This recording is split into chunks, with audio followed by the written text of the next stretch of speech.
Hello, good evening. This is a re-recording of a video I did a few months back to show Shallie Cat what you can do with a village. But as I started going through my first videos, I discovered that a lot of them are really loud in the game effects and the game sounds. So most of them I can't re-record, but this one I could, so I've done it. So that's what I'm doing here, is I'm re-recording this one. And I have a mic too, so I can actually narrate what's going on. And my head can bobble back and forth too. So I'm starting to show off my village at night because I'd like everyone to go to bed. That helps to show off the village a little bit better. Let's go on back. So the initial village is everything that you see out here. I haven't touched any of the pre-existing buildings. That's the furthest one out. There's a couple more over there. It is a desert village backed up against a jungle biome, and more desert out over there, and ocean, of course. It's a warm ocean environment, which gets you lots of sea pickles and corals and everything. It's kind of pretty.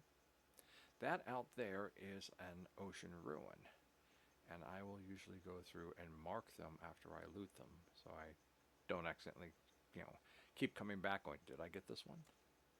So there's one there, and there's another one right there. You can't really see it. That out there marks a desert temple, which I looted and then am using as an excavation. It's basically a quarry for sandstone, and that's just a marker beacon about where I was at. But let's get back to the village. So the village originally had one butcher, one cartographer, and about 6, maybe 8. 1, 2, 3, 4, 5, 6. Yeah, at least 6 farmers. That's a lot of farmers. But you can make money off of farmers if you grow the right crops, even without zombifying and curing them. Actually, I do some of my best economics off of farmers. But in order to have the amount of yields for farmers, you need a lot of crops. And this is my farming crop all out here. We'll get to that in a minute. So far, back to the village. I found out in my first village that it's really good to wall off your village if you can. This is probably a 95% walling technique. I try not to make it look like a prison. I try and find different ways. Sometimes you just have to build big old walls, which is what I've done in my first world. This one here, I put a lot of single pillars out here, kind of look like ocean buttresses. It helps to keep the drowned and anything that wants to come through the water up from getting onto the beach. I've put buttresses of cactus over here, so things are deterred from trying to work their way through all that, along with some other wall pieces. On the far side, which we'll see in a minute, I've put up a thick wall and I cleared out a lot of dirt and trees to create an alleyway between the jungle and the backside of the village. Originally there was trees just growing up all along the backside of the village. Even one of the buildings was buried in excuse me, tree branches back there. I've taken some time to plant sugarcane around some of the water sources that give both a source of sugarcane for myself and just some aesthetics, something to help make it more than just flat desert. This is a watchtower I've put up here just to survey the land, and it's also good for dealing with pillager raids, which is one of the reasons you want a wall. Pillagers can't hop walls. Even the Ravagers have trouble, but that's their big beast of burden. They're big war beasts. Sometimes they can hop a wall, depends on how well they can get up against it. The walls are also there to keep the villagers from going out into dangerous areas and getting killed, which is especially annoying if you put a lot of investment into a villager to get them to master level and then lose them. The other reason is to try and keep the golems within the village, because golems will tend to wander. Still, it doesn't stop them, as you'll see they've got golems outside. So I've lit up all the landscape around here.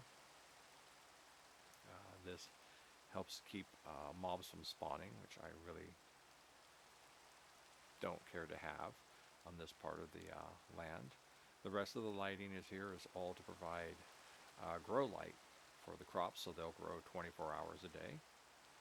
You need a light level of 9 on the minimum on the crop to keep it growing, and the spacing of the lanterns should provide all that. I'll talk more about that in a minute too. So let's go on a quick little tour.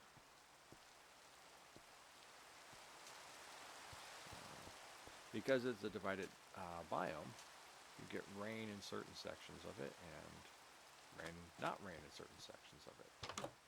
So most of these are single occupancy dwellings.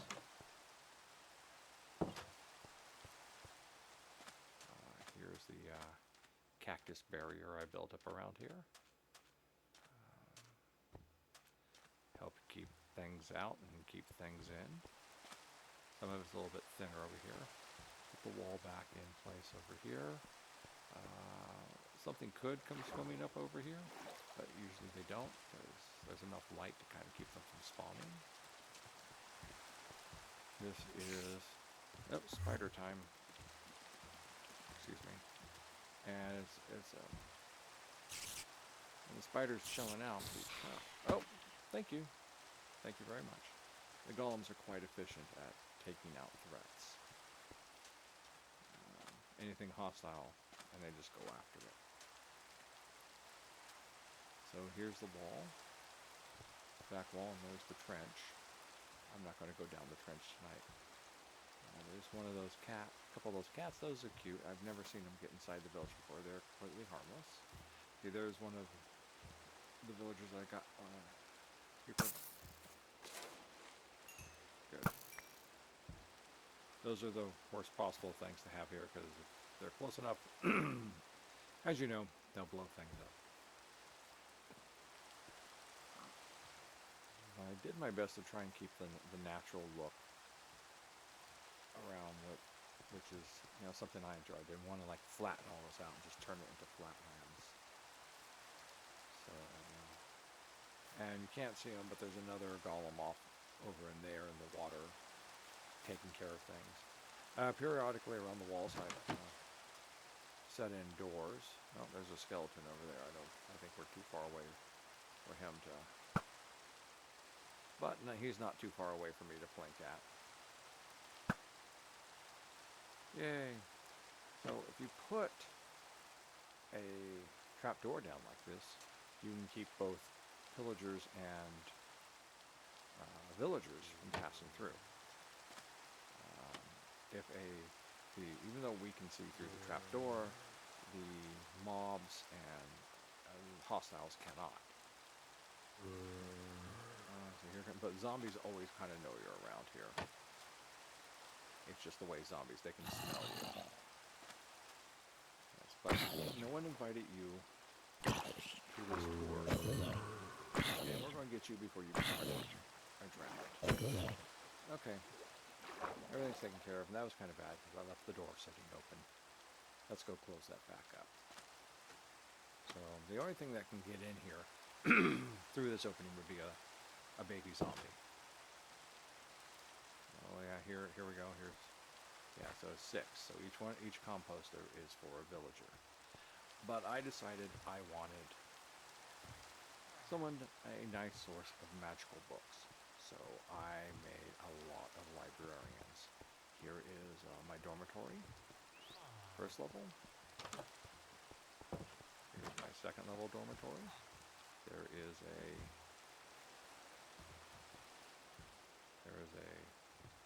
that is very strange because he's not properly on the bed.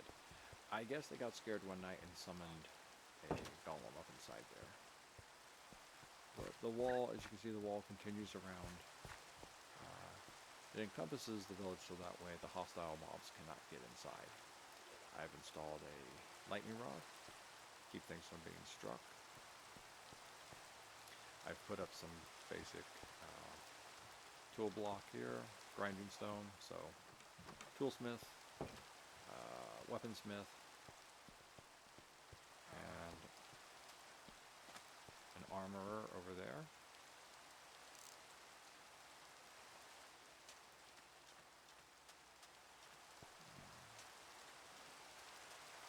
Boom. Look at that. The golems don't even like Endermen. Did you get hurt? No, you're fine. No. Oh. There we go. That was close. I had it on sword and I meant to have it on iron bars. I could have just gotten into a world of hurt there. There we go. I try and do my best to heal up the golems. They're very useful. It eats iron, but you can tell the ones which are more active by how much iron they eat. And there we go. That means they've been damaged. Alright, so as you can see, I have a lot of villagers. I instituted breeding program. I have 2 clerics, and I've started setting up chests for the primary thing that they buy. These clerics buy rotten flesh. For farmers, the primary crops are carrots and potatoes. These are the best crops to grow and sell. Carrot and potato overflow, and then back it up with melons and pumpkins. So those are chests for those 2 farmers. Chest for these 2 farmers.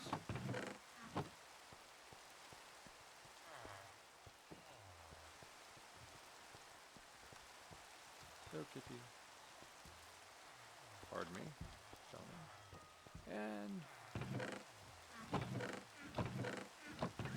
chest for these 2 farmers.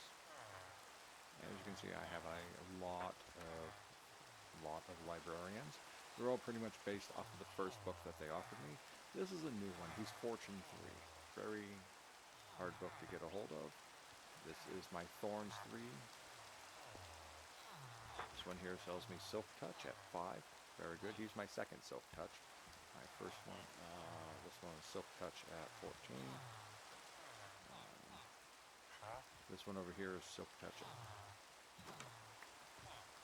Knockback 2, that's who he is. He's the Knockback 2 librarian. I'm going to slap names on them someday that says their first book and their cost. So,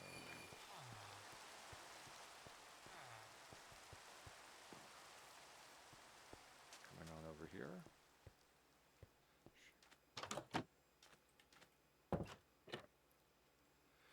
So this pretty much, the pillagers, some of the pillagers can open doors and they will sit there and do this. They can even break the door, but this doesn't exist to them. And as long as this is down, they can't get through. I could have built a 2-tier hide wall, but as the villagers are all over there, they're outside the pillager aggro range usually.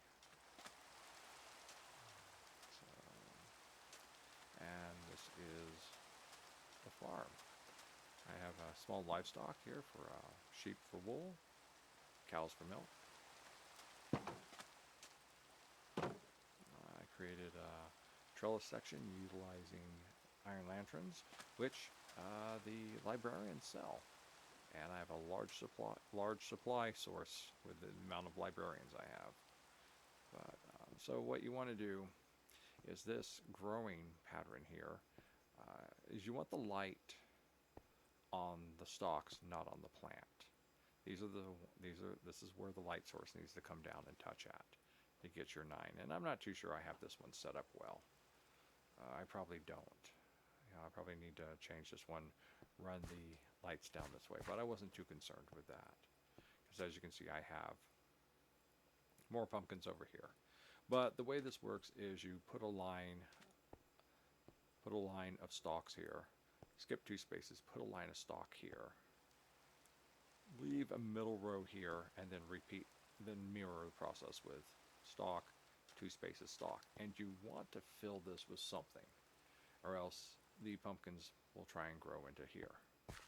Pumpkins won't try to grow here because there's water. I've used a lily pad, so that way I can just run across here and not fall into the water. Sometimes I'll put a plank there instead. You can't put anything into the water, but you can put something over it. And that's very useful and helpful. Here we go, another one. And then my main crops. Alternating rows of potatoes and carrots. And you want alternating rows. Minecraft has it set up to simulate crop rotation. So by having alternating rows, they grow faster.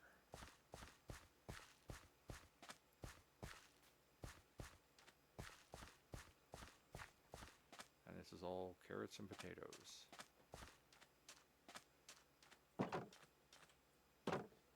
There's a lot of sand and water sections over here. So this land over here basically just is not safely usable, other than just kind of cool waterways.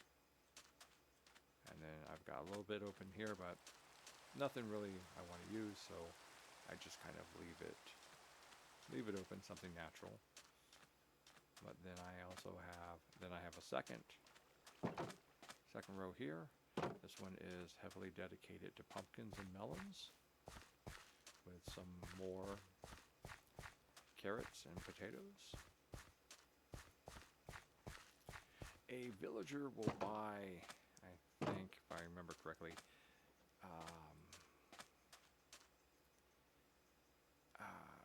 when I say a bunch, I'm talking about how much of a full stack. So we're talking how many full stacks will a villager go through, even though you'll have some change left over. And I think it's something like 8 potatoes, no, it's 10 potatoes and 8 stacks of carrots per selling cycle.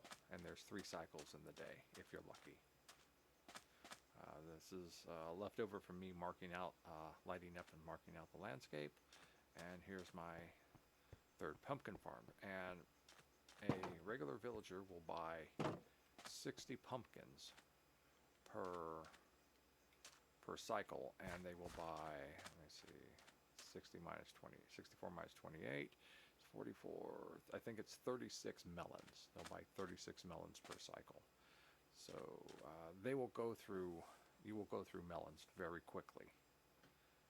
Now, if you cure them, then they will still buy the same quantity times that you can sell them, but the amount that they need in order to give you an emerald is less. So they'll give you emeralds for less produce, which is a profit. So instead of 60 pumpkins, they might give you the same amount of emeralds for 48 pumpkins, something like that. But this is a working farm setup. There are ways to automate farms and the collection and harvesting, which is where we're going to get to this apartment building complex over here. The trouble is there's no automated way to replant. You can set up farms like this to have villagers do the replanting, but they don't replant it in the proper rows. So it's a trade-off.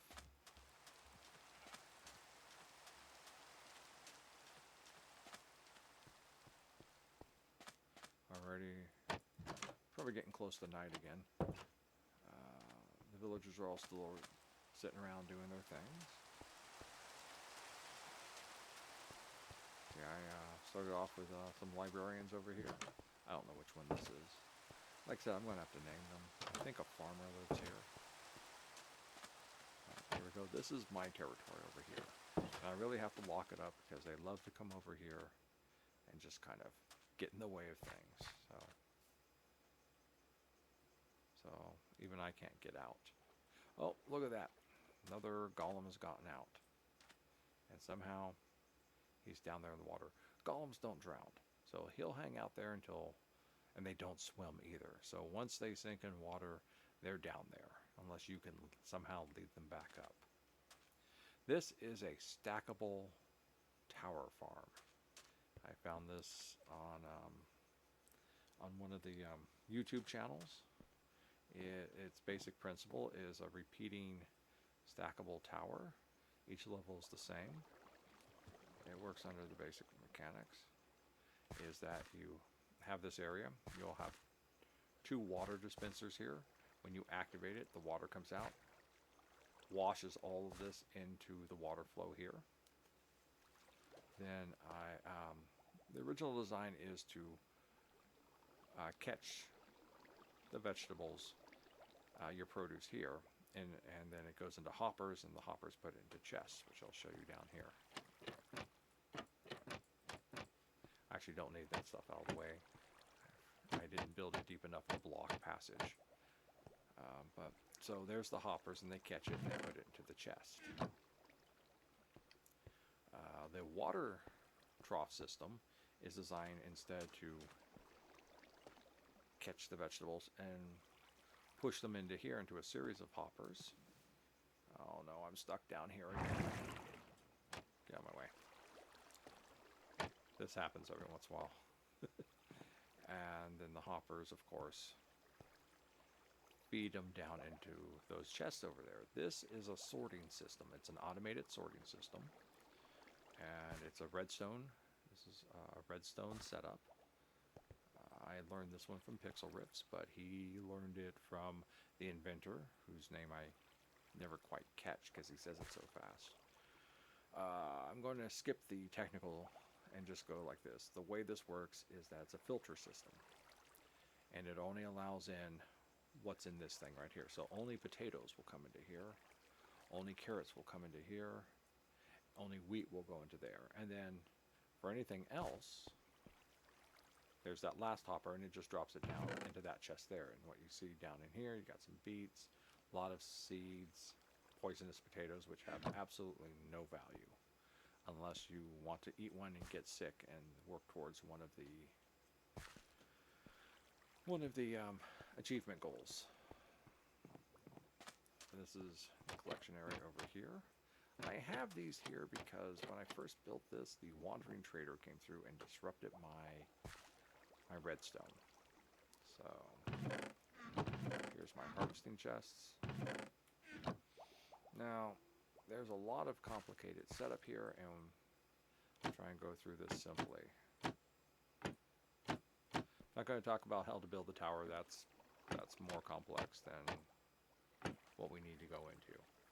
But suffice to say, what you do is you hit that button, you hit that button, and then water comes out and pushes all the vegetables down into here. Now the trouble is that sometimes they push them out a lot and they come flying off the top down into here. And I have to climb, or they get stuck on these ledges, which I put there so I could actually go inside easily. Because the original design is, you come in, you have a ladder here, you climb up this ladder.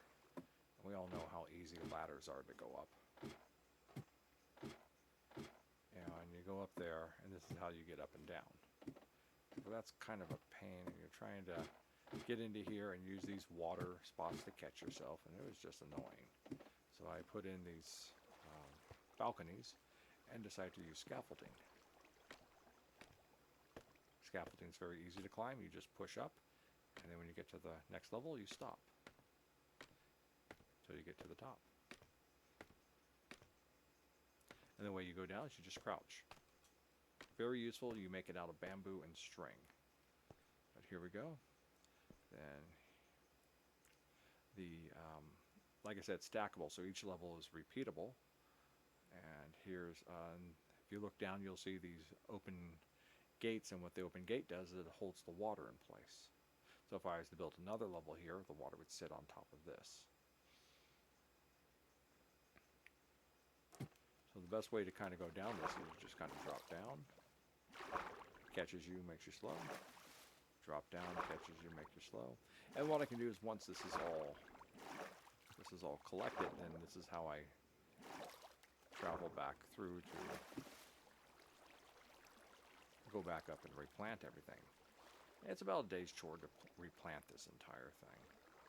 So I built it out of, because I was looking at this desert, and this is the first one I built. I didn't have a lot of arable land to work with, a lot of sand.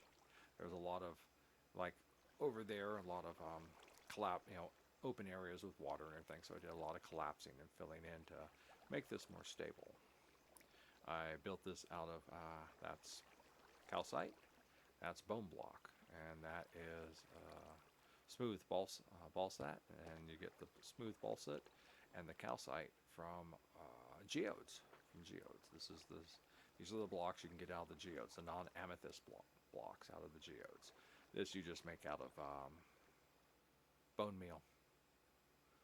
So there it is. This is one of the. This is a lava generation device.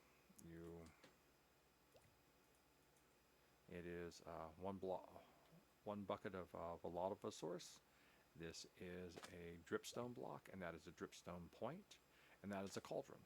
And then what do? You just, and there you go. And then it starts, and you now have a bucket of lava, and it'll just slowly drip down and refill it. On some of my locations, I'll have like 5 or 6 of these set up. I'm doing a lot with lava. And then, of course, eventually, I was just camping out over here, and I decided to build a home, which is why everything is outside. Besides, it's really beautiful here, and who wants to be cooped up indoors? Occasionally, the drowned to come by for a visit. They still have not brought potato salad, only they're rotting carcasses, but eventually I hope they'll be better neighbors. This is my cat. I have yet to name him, but I believe I was originally thinking of something Flesh Render the Unstoppable or something like that. Isn't that right? Just stay there. You'll be safe. Little porch area. These are glowstones. I spoke with them. They're native of the Nether, but you can also buy these from the priests. Priests will sell you these. So, and all this light here is being provided by the glowstone. Very powerful light source. I just want some light in here, and I just kind of randomly plopped them into place. Not very aesthetic, but I wanted to do a lot of open. I followed some of your techniques and put actual glass in instead of doing glass blocks. These are actual walls. These are sandstones. I think they're chiseled sandstone or smooth sandstone. And then I built the walls here. Second level. Like all Minecraft homes, it has the one important piece of furniture, the bed, another glowstone. I happen to like skylights. Unfortunately, you can't use glass panes to make skylights, so have to stick with the block. That's a slab roof up there, and the light from the glowstones keeps anything from spawning on it. But if it was total darkness up there, it would spawn, because that is a top surface block. If I wanted them not to spawn, I would have had to put the slab block here, because the second half, even though we can walk on it, is considered a visible transparent block, or whatever they call it, and they can't spawn on that. But this is it. As you can see, some more walls. I think of it as helping for ventilation in the hot days, so I'll get the sea breeze coming up and through here, though I should actually put some vent panels up in here, so that way I can have the air cycle through. I get a nice view of the sunrise. But this is more of a house design thing, but let's watch that come up there for a second. See, do I have anything here to eat? Have some breakfast here with the sunrise.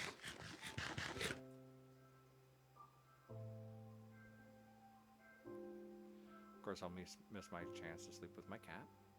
Normally, I will let him come on up and hang out on the bed, and then we'll chill out and sleep for a few hours.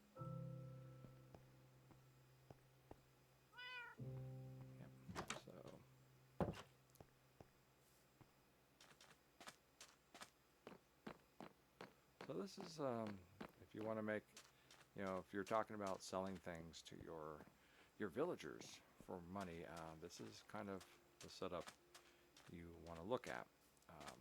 So I make money from the farmers, and I spend money on the priests and the librarians, and occasionally the weaponsmith, the armor. I think that's the armor.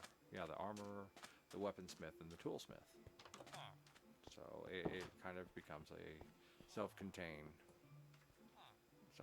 little economic system here.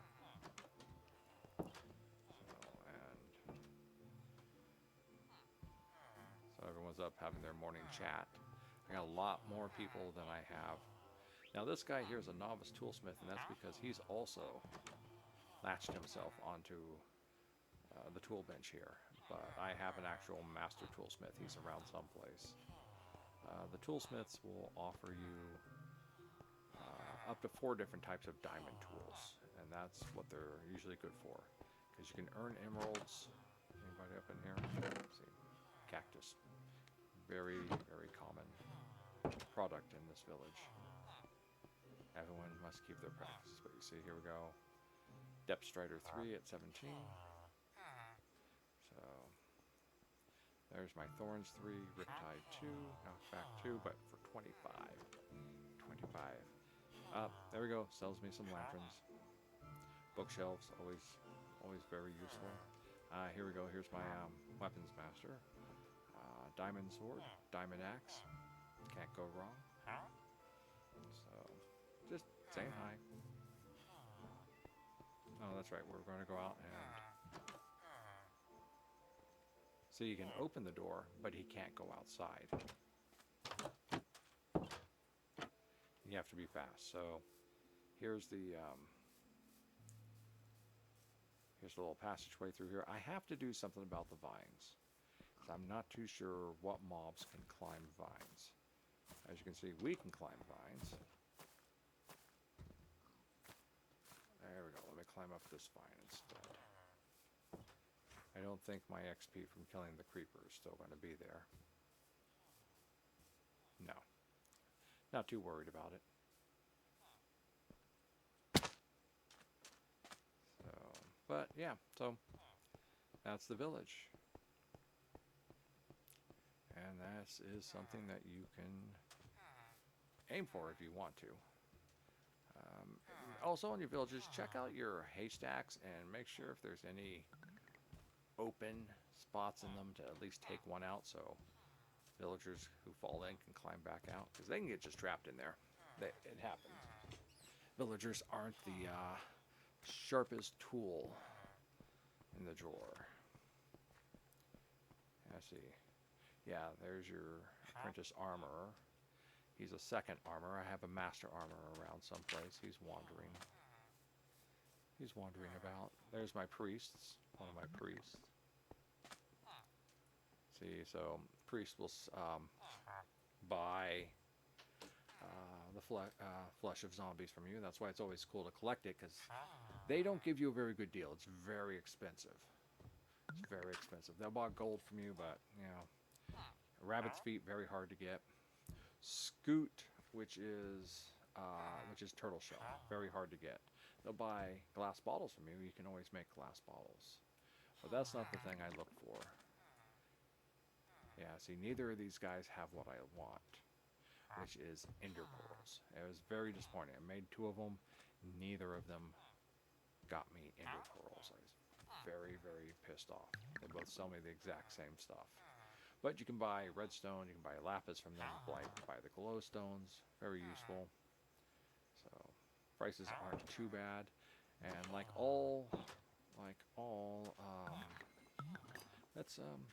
do a little play here. Let's do a little selling. I'll get that on my hand. We'll put the flesh down. Actually, let me see this. Here, have some zombie flesh. Let's do some trading. So 1, 2, 3, 4, 5, 6, 7, 8. 1, 2, 3, 4, 5, 6, 7,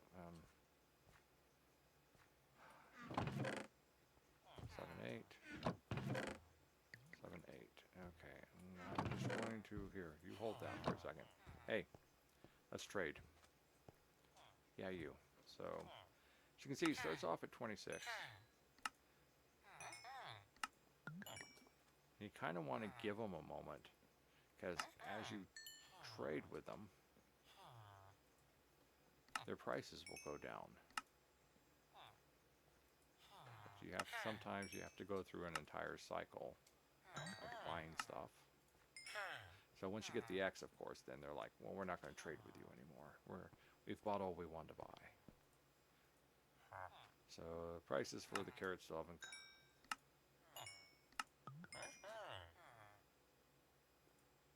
There we go. Prices have gone down. So prices down to 25, 21.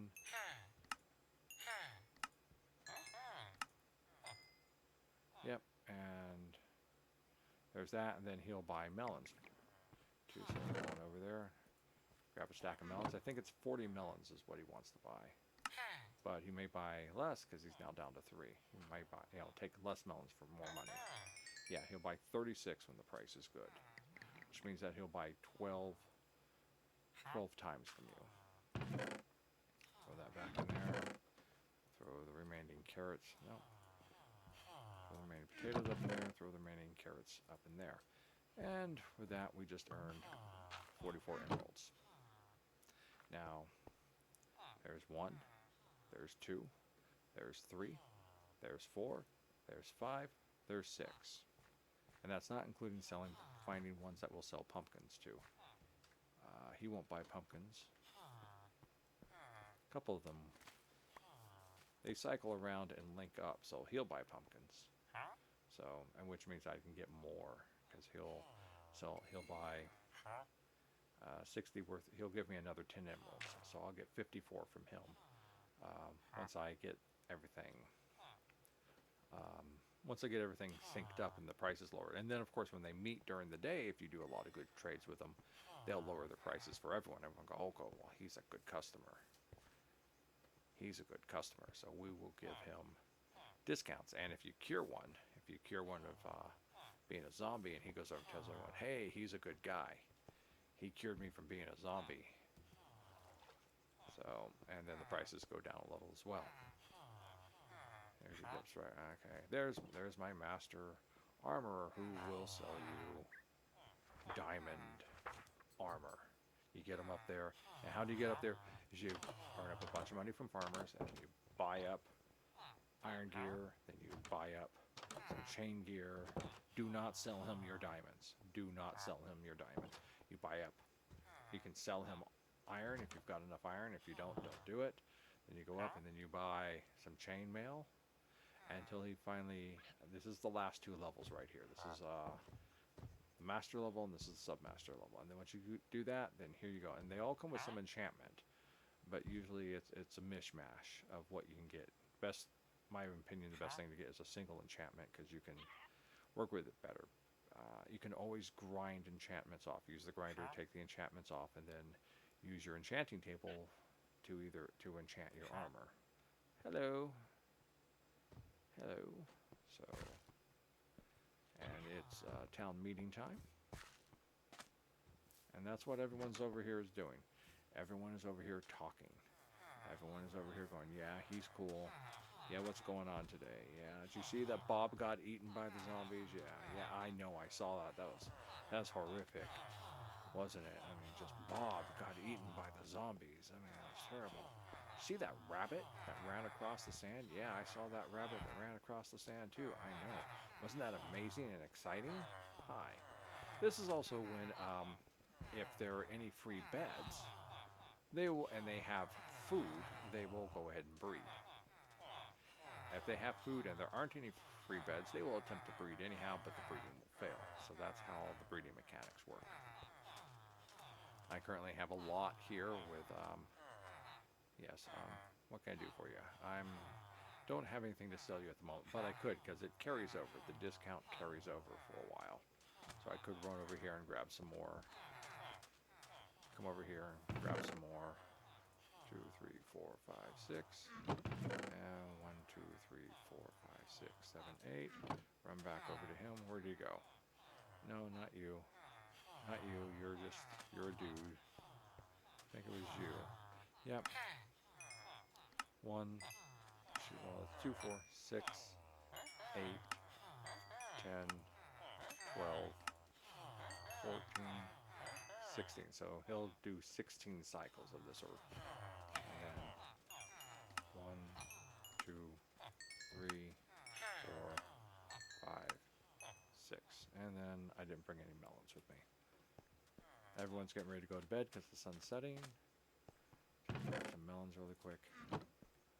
Where'd you go? You went to bed. I don't even know where your home is at. So, oh, there he is. He's already gone to bed. We won't wake him up. But that's how it goes. That is how.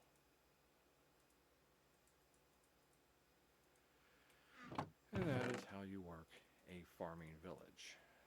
I didn't get that much from him this time because I didn't. Give me that back because I didn't sell him, melons. And I think that's about it. There's nothing else really to go through. I mean, I could show you how the tower. Yeah, I can just go ahead and do that. I don't need to harvest anything. I'll stock it back up another time. But here we go. Click that. Let's try that again. Click that. Click that. As you can see, there's even food like just being flung down at me, and there's food hanging out there and everything. But now it's all down. Whoops, it's hopping up to me because I'm closer. So turn that off, and we'll turn that off. And what you're stop giving me food. Stop. Trying to make a demonstration here is there's everything sitting on top of the hoppers slowly being taken inside. There's your hoppers. As you can see, they're filling up. Here's your chest. And there's and then what it does is that this is a clock. This slows down the speed of things coming out, so that way when they go up into the hopper systems, they're moving slow enough that the hoppers have time to take the items and feed them down. And so that is a dispenser. It spits them out. That is a little bit of packed ice, and what it does is it helps, it's better to kind of have the water shoot it out. It slides across the packed ice into a bubble column, which uses soul sand to create an upward push. It does the opposite of the underwater lava bricks. And then we got a sign there to stop the water from flowing. I get things stuck here though because there's no glass block in this space. There's a chest, and so sometimes things get stuck, and all I have to do is kind of get in there closer. Sometimes I can't get it from the side, and I have to go around to the other side to get it.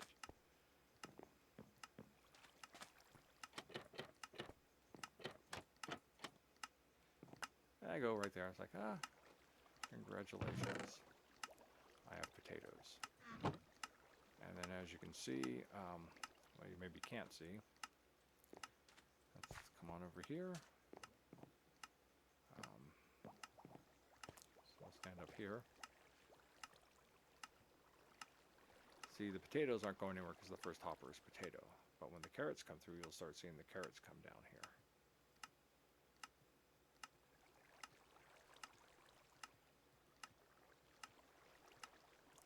Maybe all I have left is potatoes.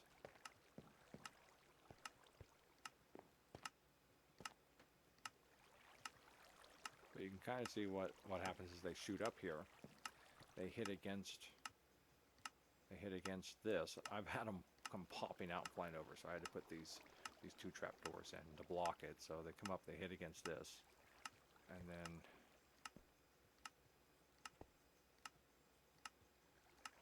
see, there they are. They come up, they hit against it, and then they go whoop, and then they go on down and get into the hopper there. So I'm sorry I don't have any carrots to show off.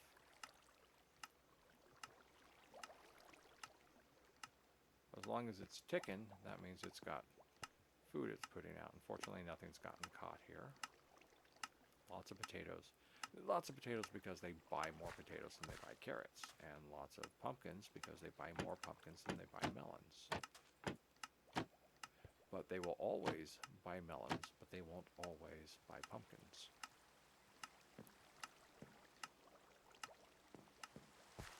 And then what I will do is after this is done, then I will go back inside and I will replant. Stop.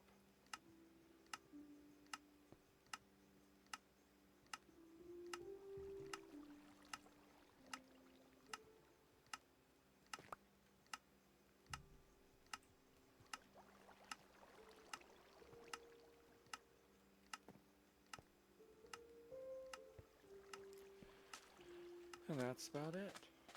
I think I'm going to catch a snooze with my kitty. This is all just storage.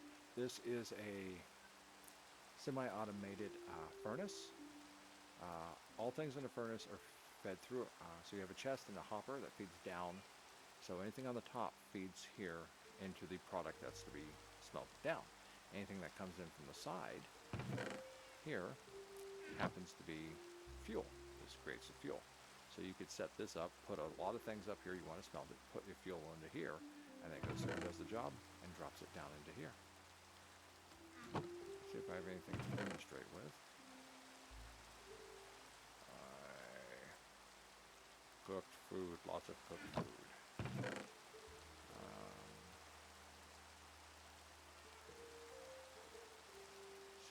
I could probably use some more iron.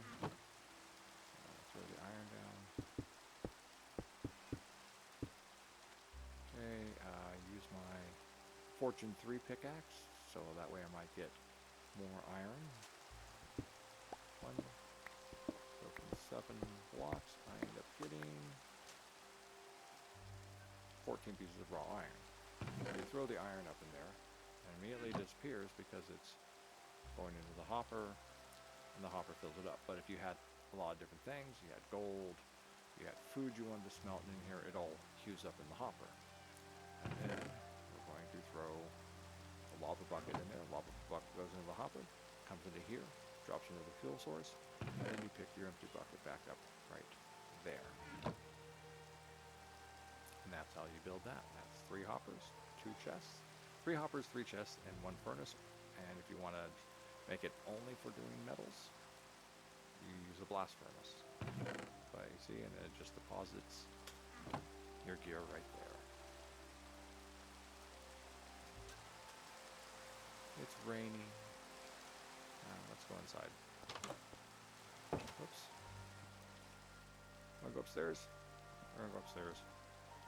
I'm going to go upstairs and sleep. You want to come up and sleep? Nah, you don't want to go outside. There's nothing outside. Sometimes he'll race up and join me at the very last. Yeah, there he goes. There he goes. And look, he brought me zombie flesh. You are so good. You are so good. Good job on catching the zombie. All right. Well, that's it for now. Hope you enjoyed the tour. I'll see you around.